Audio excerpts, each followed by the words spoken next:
ವಿನಯ್ ಸೋಮಯ್ಯ ಅವತ್ತಿನಿಂದಲೂ ಕೂಡ ಇವತ್ತಿನವರೆಗೆ ಎಕ್ಸ್ಕ್ಲೂಸಿವ್ ಮಾಹಿತಿಯನ್ನ ಫಸ್ಟ್ ಅಂಡ್ ಫಾಸ್ಟ್ ಮಾಹಿತಿಯನ್ನ ನೀಡ್ತಾ ಇದ್ರು. ಈ ಹೊತ್ತಿಗೆ ನೋಡಿ ಕೊಡಗಿನಲ್ಲಿ ಕಾಂಗ್ರೆಸ್ನಿಂದ ದ್ವೇಷ ರಾಜಕಾರಣ. ವಿನಯ್ ಕುಟುಂಬಕ್ಕೆ ಸರ್ಕಾರ ಪರಿಹಾರವನ್ನು ಕೊಡಬೇಕು, ಇಬ್ಬರು ಶಾಸಕರ ಮೇಲೆ ಎಫ್ಐಆರ್ ದಾಖಲು ಮಾಡಲೇಬೇಕು. ರಿಪಬ್ಲಿಕ್ ಕನ್ನಡಕ್ಕೆ ಬಿಜೆಪಿ ಮುಖಂಡ ವಿಷ್ಣು ನಾಚಪ್ಪ ಹೇಳಿಕೆಯನ್ನು ಕೊಟ್ಟಿದ್ದಾರೆ. ಕೊಡಗಿನಲ್ಲಿ ದ್ವೇಷದ ರಾಜಕಾರಣ, ಇದು ವಿನಯ್ ಸೋಮಯ್ಯ ಅವರ ಸಾವಿಗೆ ನೇರವಾಗಿ ಇವರೆಲ್ಲ ಕಾರಣರಿದ್ದಾರೆ. ಹಾಗಾದ್ರೆ ಬಿಜೆಪಿ ಮುಖಂಡ ವಿಷ್ಣು ನಾಚಪ್ಪ ಮುಂದುವರೆದು ಏನೇನ್ ಮಾತಾಡಿದ್ದಾರೆ, ಏನಂತ ಹೇಳಿದ್ದಾರೆ, ಬನ್ನಿ ನೋಡೋಣ. ಘಟನೆ ಏನಾಗಿತ್ತು ಸರ್? ಅದು ಕೊಡಗಿನ ಸಮಸ್ಯೆಗಳು ಮತ್ತೆ ಸಲಹೆ ಸೂಚನೆಗಳು ಅಂತ ಗ್ರೂಪ್ ಒಂದು ಸಾಮಾಜಿಕ ಗ್ರೂಪ್ ಸರ್. ಯಾಕೆಂದ್ರೆ ಎಲ್ಲ ಪಕ್ಷದ ಮುಖಂಡರು, ಸಾರ್ವಜನಿಕರು, ಎಲ್ಲ ಇಲಾಖೆಯವರು ಎಲ್ಲ ಇದ್ದಾರೆ. ಅದರಲ್ಲಿ 1,000 ಜನ ಇದ್ರು ಸರ್. ಅದು ಒಂಥರ ಸಾಮರಸ್ಯದ ಗ್ರೂಪ್, ಸಾಮಾಜಿಕ ವಿಷಯಗಳನ್ನು ಚರ್ಚಿಸುವಂತ ಗ್ರೂಪ್. ಯಾವುದೇ ಒಂದು ಅದು ಆಕ್ಚುಲಿ ಅದು ಸ್ಟಾರ್ಟ್ ಆದ ಉದ್ದೇಶ, ನಮ್ಮ ಕೊಡಗು ಜಿಲ್ಲೆಗೆ ಮಲ್ಟಿ ಸ್ಪೆಷಾಲಿಟಿ ಆಸ್ಪತ್ರೆ ಇದುವರೆಗೂ ಇಲ್ಲ. ಇಷ್ಟೊಂದು ಸೈನಿಕರ ಕೊಟ್ಟಂತ ನಾಡಿನಲ್ಲಿ ಒಂದು ಮಲ್ಟಿ ಸ್ಪೆಷಾಲಿಟಿ ಹಾಸ್ಪಿಟಲ್ ಇಲ್ಲ, ಅದು ಆಗಬೇಕು ಅನ್ನೋ ಕೂಗಿನೊಂದಿಗೆ ಆ ಗ್ರೂಪ್ ಸ್ಟಾರ್ಟ್ ಆಗಿರೋದು. ನಂತರದ ದಿನಗಳಲ್ಲಿ ಆಸ್ಪತ್ರೆಯ ಜೊತೆಗೆ ಸಾಕಷ್ಟು ಮೂಲಭೂತ ಸೌಕರ್ಯಗಳು ನಮ್ಮ ಕೊಡಗು ಜಿಲ್ಲೆಯಲ್ಲಿ ಇಲ್ಲ ಅನ್ನೋ ಒಂದನ್ನು ಪರಿಗಣನೆ ಮಾಡಿ ಅದರ ಬಗ್ಗೆ ಚರ್ಚೆ ನಡೆಸ್ತಾ ಇದ್ವಿ. ಅದು ಒಂದು ಸಾಮಾಜಿಕ ಗ್ರೂಪ್ ಅಲ್ಲ ಸರ್. ಈಗ ಆ ಒಂದು ಪೋಸ್ಟ್ ಹಾಕಿದ್ದಕ್ಕೆ ಎಫ್ಐಆರ್ ದಾಖಲಾಗುತ್ತೆ ಹೇಗೆ ಸರ್ ಅಂತ?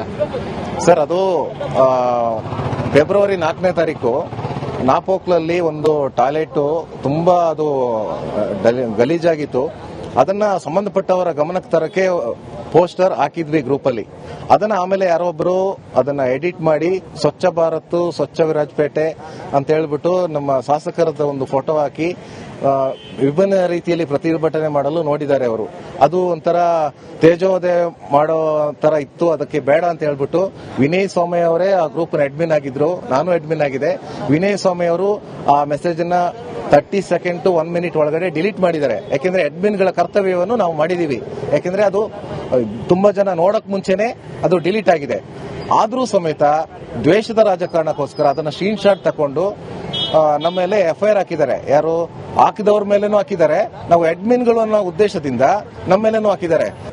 ಇದು ಇವಾಗ ಒಂದು ಎಫ್ಐಆರ್ ಹಾಕ್ಬೇಕಂದ್ರೆ ಆ ಸ್ಥಳೀಯ ಶಾಸಕರದ ಬೆಂಬಲ ಇಲ್ಲದೆ ಯಾರು ಹೋಗಿ ಎಫ್ಐಆರ್ ಮಾಡಲ್ಲ. ಎಫ್ಐಆರ್ ಮಾಡೋ ತನಕನೂ ಅವ್ರಿಗೆ ಗೊತ್ತಿರಲ್ವಾ, ಈ ತರ ಎಲ್ಲ ಮಾಡಬಾರ್ದು, ಸಣ್ಣ ಪುಟ್ಟ ವಿಷಯಕ್ಕೆಲ್ಲ ಎಫ್ಐಆರ್ ಮಾಡಬಾರ್ದು, ಅದನ್ನ ತಡೆಯುವಂತ ಪ್ರಯತ್ನ ಶಾಸಕರು ಮಾಡಬಹುದಿತ್ತಲ್ಲ. ಇದಕ್ಕೆಲ್ಲ ಏನಕ್ಕೆ ಎಫ್ಐಆರ್, ಇದನ್ನೆಲ್ಲ ಅಲ್ಲಲ್ಲೇ ಬಗೆಹರಿಸಿಕೊಳ್ಳೋಣ ಅಂತ ಮಾಡಬಹುದಿತ್ತಲ್ಲ. ಏನಕ್ಕೆ ಅದನ್ನ ಅಷ್ಟೊಂದು ಬೆಳೆಯಕ್ ಬಿಟ್ರು? ಯಾಕೆಂದ್ರೆ ಕಳೆದ 20 ವರ್ಷದಲ್ಲಿ ಇದ್ದ ಆಡಳಿತದಲ್ಲಿ ಈ ತರದ ಎಷ್ಟೋ ತೇಜೋವಧೆಗಳನ್ನು ಹಳೆಯ ಶಾಸಕರನ್ನು ಮಾಡಿದ್ದಾರೆ. ಯಾವ್ದಾವ್ದೋ ಪದಗಳಿಂದ ನಿಂದನೆ ಮಾಡಿದ್ದಾರೆ. ಅವ್ರು ಎಷ್ಟೋ ಸಲ ಎಫ್ಐಆರ್ ಮಾಡಬಹುದಿತ್ತು, ಆದ್ರೆ ಅವ್ರ ಕಾರ್ಯಕರ್ತರು ಯಾರು ಅದಕ್ಕೆ ಎಫ್ಐಆರ್ ಮಾಡಿಲ್ಲ. ಯಾಕೆಂದ್ರೆ ಸಾಮರಸ್ಯದಿಂದ ಬದುಕಬೇಕು ಸರ್. ಎಫ್ಐಆರ್ ಮಾಡಿ ದ್ವೇಷ ಸಾಧನೆ ಮಾಡುವಂತದ್ದು ಏನಿದೆ? ಪುಟ್ಟ ಜಿಲ್ಲೆ, ಎಲ್ಲರೂ ಶಾಂತಿಯುತವಾಗಿ ನೆಮ್ಮದಿಯಾಗಿ ಬದುಕಬೇಕು, ಅಭಿವೃದ್ಧಿ ಪರ ಕೆಲಸ ಮಾಡಲಿ. ಅದ್ ಬಿಟ್ಟು ಈ ತರ ದ್ವೇಷದ ರಾಜಕಾರಣ ಮಾಡಿ ಎಲ್ಲರನ್ನು ಕೂಗ್ಸಿ ಈ ತರ ಒಂದು ಅಮಾಯಕ ಜೀವನ ಬಲಿ ತಗೊಂಡ್ರಲ್ಲ ಸರ್. ಈ ಎಫ್ಐಆರ್ ಭೂತದಿಂದನೇ ಅವರು ಬಲಿಯಾಗಿರೋದು. ಕಿಡಿಗೇಡಿಗಳನ್ನ ಪದ ಯೂಸ್ ಮಾಡಿ ಈ ತರ ಎಲ್ಲ ಮಾಡಬಾರ್ದಲ್ಲ. ತೆನ್ನೀರ ಮೈನಾ ಅವರು ಇದಕ್ಕೂ ಮುಂಚೆ ಇನ್ನೂ ಸಾಕಷ್ಟು 15ರಿಂದ 30 ಜನರ ಹತ್ರ ಅವರು ಎಫ್ಐಆರ್ ಹಾಕಿದ್ದಾರೆ 2 ವರ್ಷದಿಂದ. ಏನಕ್ಕೆ ಈ ತರ ರಾಜಕಾರಣ? ವಿನಯ್ ಸೋಮಯ್ಯ ಅವತ್ತಿನಿಂದಲೂ ಕೂಡ ಇವತ್ತಿನವರೆಗೆ ಎಕ್ಸ್ಕ್ಲೂಸಿವ್ ಮಾಹಿತಿಯನ್ನ ಫಸ್ಟ್ ಅಂಡ್ ಫಾಸ್ಟ್ ಮಾಹಿತಿಯನ್ನ ನೀಡ್ತಾ ಇದ್ರು. ಈ ಹೊತ್ತಿಗೆ ನೋಡಿ ಕೊಡಗಿನಲ್ಲಿ ಕಾಂಗ್ರೆಸ್ನಿಂದ ದ್ವೇಷ ರಾಜಕಾರಣ. ವಿನಯ್ ಕುಟುಂಬಕ್ಕೆ ಸರ್ಕಾರ ಪರಿಹಾರವನ್ನು ಕೊಡಬೇಕು, ಇಬ್ಬರು ಶಾಸಕರ ಮೇಲೆ ಎಫ್ಐಆರ್ ದಾಖಲು ಮಾಡಲೇಬೇಕು. ರಿಪಬ್ಲಿಕ್ ಕನ್ನಡಕ್ಕೆ ಬಿಜೆಪಿ ಮುಖಂಡ ವಿಷ್ಣು ನಾಚಪ್ಪ ಹೇಳಿಕೆಯನ್ನು ಕೊಟ್ಟಿದ್ದಾರೆ. ಕೊಡಗಿನಲ್ಲಿ ದ್ವೇಷದ ರಾಜಕಾರಣ, ಇದು ವಿನಯ್ ಸೋಮಯ್ಯ ಅವರ ಸಾವಿಗೆ ನೇರವಾಗಿ ಇವರೆಲ್ಲ ಕಾರಣರಿದ್ದಾರೆ. ಹಾಗಾದ್ರೆ ಬಿಜೆಪಿ ಮುಖಂಡ ವಿಷ್ಣು ನಾಚಪ್ಪ ಮುಂದುವರೆದು ಏನೇನ್ ಮಾತಾಡಿದ್ದಾರೆ, ಏನಂತ ಹೇಳಿದ್ದಾರೆ, ಬನ್ನಿ ನೋಡೋಣ. ಘಟನೆ ಏನಾಗಿತ್ತು ಸರ್? ಅದು ಕೊಡಗಿನ ಸಮಸ್ಯೆಗಳು ಮತ್ತೆ ಸಲಹೆ ಸೂಚನೆಗಳು ಅಂತ ಗ್ರೂಪ್ ಒಂದು ಸಾಮಾಜಿಕ ಗ್ರೂಪ್ ಸರ್. ಯಾಕೆಂದ್ರೆ ಎಲ್ಲ ಪಕ್ಷದ ಮುಖಂಡರು, ಸಾರ್ವಜನಿಕರು, ಎಲ್ಲ ಇಲಾಖೆಯವರು ಎಲ್ಲ ಇದ್ದಾರೆ. ಅದರಲ್ಲಿ 1,000 ಜನ ಇದ್ರು ಸರ್. ಅದು ಒಂಥರ ಸಾಮರಸ್ಯದ ಗ್ರೂಪ್, ಸಾಮಾಜಿಕ ವಿಷಯಗಳನ್ನು ಚರ್ಚಿಸುವಂತ ಗ್ರೂಪ್. ಯಾವುದೇ ಒಂದು ಅದು ಆಕ್ಚುಲಿ ಅದು ಸ್ಟಾರ್ಟ್ ಆದ ಉದ್ದೇಶ, ನಮ್ಮ ಕೊಡಗು ಜಿಲ್ಲೆಗೆ ಮಲ್ಟಿ ಸ್ಪೆಷಾಲಿಟಿ ಆಸ್ಪತ್ರೆ ಇದುವರೆಗೂ ಇಲ್ಲ. ಇಷ್ಟೊಂದು ಸೈನಿಕರ ಕೊಟ್ಟಂತ ನಾಡಿನಲ್ಲಿ ಒಂದು ಮಲ್ಟಿ ಸ್ಪೆಷಾಲಿಟಿ ಹಾಸ್ಪಿಟಲ್ ಇಲ್ಲ, ಅದು ಆಗಬೇಕು ಅನ್ನೋ ಕೂಗಿನೊಂದಿಗೆ ಆ ಗ್ರೂಪ್ ಸ್ಟಾರ್ಟ್ ಆಗಿರೋದು. ನಂತರದ ದಿನಗಳಲ್ಲಿ ಆಸ್ಪತ್ರೆಯ ಜೊತೆಗೆ ಸಾಕಷ್ಟು ಮೂಲಭೂತ ಸೌಕರ್ಯಗಳು ನಮ್ಮ ಕೊಡಗು ಜಿಲ್ಲೆಯಲ್ಲಿ ಇಲ್ಲ ಅನ್ನೋ ಒಂದನ್ನು ಪರಿಗಣನೆ ಮಾಡಿ ಅದರ ಬಗ್ಗೆ ಚರ್ಚೆ ನಡೆಸ್ತಾ ಇದ್ವಿ. ಅದು ಒಂದು ಸಾಮಾಜಿಕ ಗ್ರೂಪ್. ಅಲ್ಲ ಸರ್, ಈಗ ಆ ಒಂದು ಪೋಸ್ಟ್ ಹಾಕಿದ್ದಕ್ಕೆ ಎಫ್ಐಆರ್ ದಾಖಲಾಗುತ್ತೆ ಹೇಗೆ ಸರ್ ಅಂತ? ಸರ್, ಅದು ಫೆಬ್ರವರಿ 4ನೇ ತಾರೀಕು ನಾಪೋಕ್ಲಲ್ಲಿ ಒಂದು ಟಾಯ್ಲೆಟ್ ತುಂಬಾ ಅದು ಗಲೀಜಾಗಿತ್ತು. ಅದನ್ನ ಸಂಬಂಧಪಟ್ಟವರ ಗಮನಕ್ಕೆ ತರಕ್ಕೆ ಪೋಸ್ಟರ್ ಹಾಕಿದ್ವಿ ಗ್ರೂಪ್ ಅಲ್ಲಿ.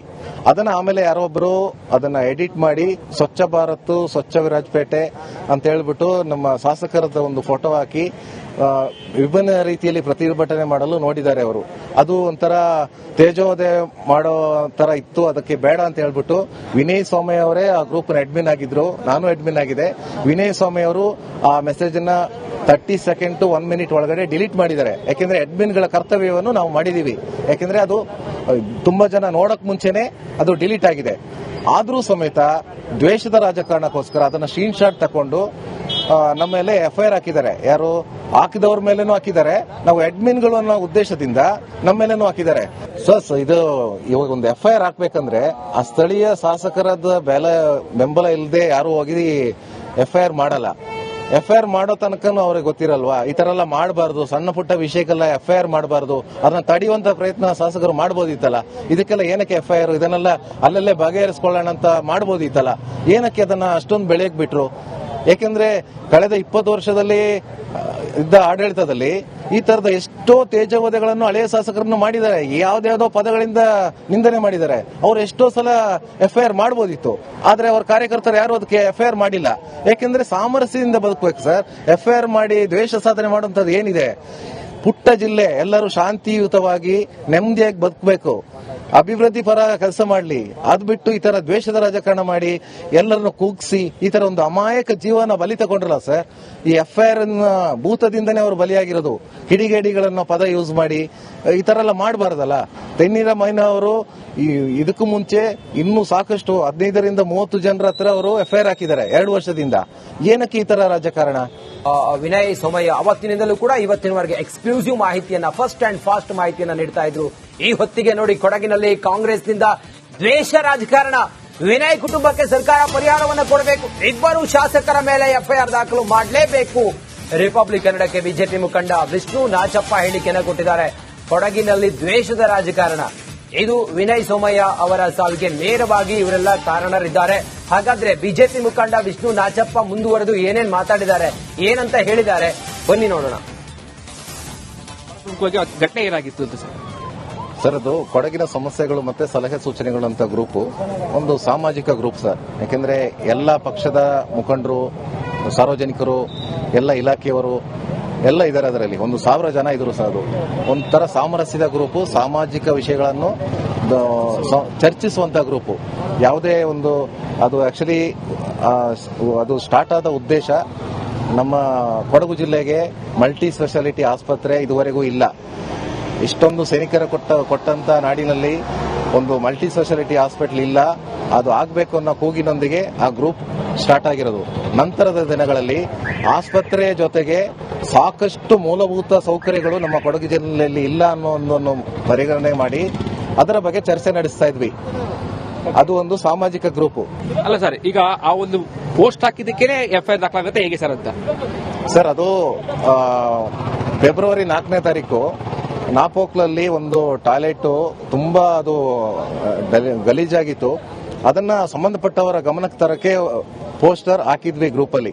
ಅದನ್ನ ಆಮೇಲೆ ಯಾರೊಬ್ರು ಅದನ್ನ ಎಡಿಟ್ ಮಾಡಿ ಸ್ವಚ್ಛ ಭಾರತ್ ಸ್ವಚ್ಛ ವಿರಾಜಪೇಟೆ ಅಂತ ಹೇಳ್ಬಿಟ್ಟು ನಮ್ಮ ಶಾಸಕರದ ಒಂದು ಫೋಟೋ ಹಾಕಿ ವಿಭಿನ್ನ ರೀತಿಯಲ್ಲಿ ಪ್ರತಿಭಟನೆ ಮಾಡಲು ನೋಡಿದ್ದಾರೆ ಅವರು.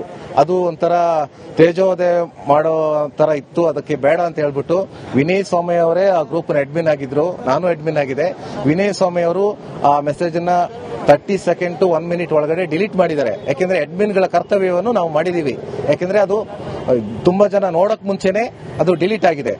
ಆದ್ರೂ ಸಮೇತ ದ್ವೇಷದ ರಾಜಕಾರಣಕ್ಕೋಸ್ಕರ ಅದನ್ನ ಸ್ಕ್ರೀನ್ ಶಾಟ್ ತಕೊಂಡು ನಮ್ಮ ಮೇಲೆ ಎಫ್ಐಆರ್ ಹಾಕಿದ್ದಾರೆ. ಯಾರು ಹಾಕಿದವ್ರ ಮೇಲೇನೂ ಹಾಕಿದ್ದಾರೆ, ನಾವು ಅಡ್ಮಿನ್ಗಳು ಅನ್ನೋ ಉದ್ದೇಶದಿಂದ ನಮ್ಮ ಮೇಲೇನೂ ಹಾಕಿದ್ದಾರೆ. ಇದು ಇವಾಗ ಒಂದು ಎಫ್ಐಆರ್ ಹಾಕ್ಬೇಕಂದ್ರೆ ಆ ಸ್ಥಳೀಯ ಶಾಸಕರದ ಬೆಂಬಲ ಇಲ್ಲದೆ ಯಾರು ಹೋಗಿ ಎಫ್ಐಆರ್ ಮಾಡಲ್ಲ. ಎಫ್ಐಆರ್ ಮಾಡೋ ತನಕನೂ ಅವ್ರಿಗೆ ಗೊತ್ತಿರಲ್ವಾ, ಈ ತರ ಎಲ್ಲ ಮಾಡಬಾರ್ದು, ಸಣ್ಣ ಪುಟ್ಟ ವಿಷಯಕ್ಕೆಲ್ಲ ಎಫ್ಐಆರ್ ಮಾಡಬಾರ್ದು, ಅದನ್ನ ತಡೆಯುವಂತ ಪ್ರಯತ್ನ ಶಾಸಕರು ಮಾಡಬಹುದಿತ್ತಲ್ಲ. ಇದಕ್ಕೆಲ್ಲ ಏನಕ್ಕೆ ಎಫ್ಐಆರ್, ಇದನ್ನೆಲ್ಲ ಅಲ್ಲಲ್ಲೇ ಬಗೆಹರಿಸಿಕೊಳ್ಳೋಣ ಅಂತ ಮಾಡಬಹುದಿತ್ತಲ್ಲ. ಏನಕ್ಕೆ ಅದನ್ನ ಅಷ್ಟೊಂದು ಬೆಳೆಯಕ್ ಬಿಟ್ರು? ಯಾಕೆಂದ್ರೆ ಕಳೆದ 20 ವರ್ಷದಲ್ಲಿ ಇದ್ದ ಆಡಳಿತದಲ್ಲಿ ಈ ತರದ ಎಷ್ಟೋ ತೇಜವಧೆಗಳನ್ನು ಹಳೆಯ ಶಾಸಕರನ್ನು ಮಾಡಿದ್ದಾರೆ. ಯಾವ್ದಾವ್ದೋ ಪದಗಳಿಂದ ನಿಂದನೆ ಮಾಡಿದ್ದಾರೆ. ಅವ್ರು ಎಷ್ಟೋ ಸಲ FIR ಮಾಡಬಹುದಿತ್ತು, ಆದ್ರೆ ಅವ್ರ ಕಾರ್ಯಕರ್ತರು ಯಾರು ಅದಕ್ಕೆ FIR ಮಾಡಿಲ್ಲ. ಯಾಕೆಂದ್ರೆ ಸಾಮರಸ್ಯದಿಂದ ಬದುಕಬೇಕು ಸರ್. FIR ಮಾಡಿ ದ್ವೇಷ ಸಾಧನೆ ಮಾಡುವಂತದ್ದು ಏನಿದೆ? ಪುಟ್ಟ ಜಿಲ್ಲೆ, ಎಲ್ಲರೂ ಶಾಂತಿಯುತವಾಗಿ ನೆಮ್ಮದಿಯಾಗಿ ಬದುಕಬೇಕು, ಅಭಿವೃದ್ಧಿ ಪರ ಕೆಲಸ ಮಾಡಲಿ. ಅದ್ ಬಿಟ್ಟು ಈ ತರ ದ್ವೇಷದ ರಾಜಕಾರಣ ಮಾಡಿ ಎಲ್ಲರನ್ನು ಕೂಗ್ಸಿ ಈ ತರ ಒಂದು ಅಮಾಯಕ ಜೀವನ ಬಲಿ ತಗೊಂಡ್ರಲ್ಲ ಸರ್. ಈ FIR ಭೂತದಿಂದನೇ ಅವರು ಬಲಿಯಾಗಿರೋದು. ಕಿಡಿಗೇಡಿಗಳನ್ನ ಪದ ಯೂಸ್ ಮಾಡಿ ಈ ತರ ಎಲ್ಲ ಮಾಡಬಾರ್ದಲ್ಲ. ತೆನ್ನೀರ ಮೈನ ಅವರು ಇದಕ್ಕೂ ಮುಂಚೆ ಇನ್ನೂ ಸಾಕಷ್ಟು 15ರಿಂದ 30 ಜನರ ಹತ್ರ ಅವರು FIR ಹಾಕಿದ್ದಾರೆ 2 ವರ್ಷದಿಂದ. ಏನಕ್ಕೆ ಈ ತರ ರಾಜಕಾರಣ?